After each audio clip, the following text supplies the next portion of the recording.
Hey scholars, it's Sunday. And welcome to the Thought of the Month Club! Congratulations, you made it! Yay! So now that the festivities are over, let's get to the topic of today. Just before you click a less silly link in the sidebar, I'll explain myself. In Thought of the Month Club, we'll look at a particular pattern of thinking. Every day we run on a number of automatic thoughts, which help us organize our information in everyday life. Like, the brain's like a really lazy guy. If he can get something to do something else for him, he will. So he kind of automates it off to, like, robots of thought or thinking patterns. These thoughts are based on evolution and culture and individual experience, and they shape the way our everyday lives work. Some things are really useful, like the way we categorize information into groups is really useful. Like, I don't know about you, but I really don't want to learn how a toothbrush works every morning. Some things, though, are less useful. And that's typically when they don't reflect the reality of the world around us. Like all or nothing thinking.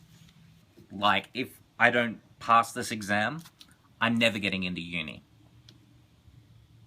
So, everyone? That's everyone in the world? Yeah, it's definitely me.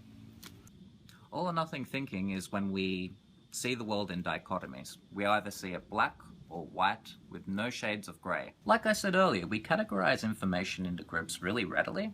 This can lead to hasty if-then judgments, like either I pass this exam or I don't get into uni. Either you pass the test and get into uni or you don't. It's that simple. And we all know that the world is rarely ever that simple. So the thing about black and white thinking is you don't get to, like, look at all the other ways you could pursue a goal. One test is rarely ever the end of the goal. If you're calm and you're confident, you can usually think of a way out of your problem. Like, if you don't pass the test to get into uni, you can always do a TAFE course and get the credit and apply it to a university course, or you can take a bridging course, or you can take the test again, or you can become a mature age student and travel the world 3 times before you go to uni. Which brings me to my next point.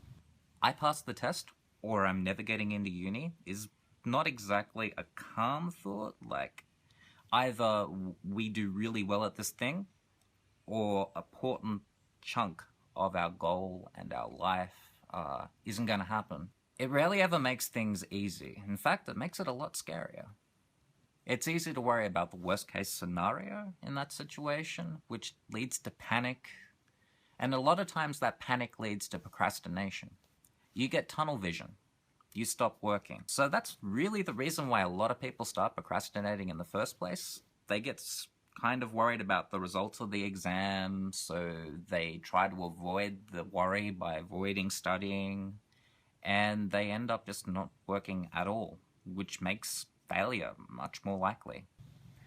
And you can see why that would be unhelpful. And I'm not saying that this is a thought that's somehow bad or wrong. Like, we all have this thought in everyday life. I've had this thought 3 times today. But it doesn't mean that it's helpful or reasonable. And it doesn't mean that it should be encouraged. And maybe when you encounter that thought, you should let it go and let it drift away.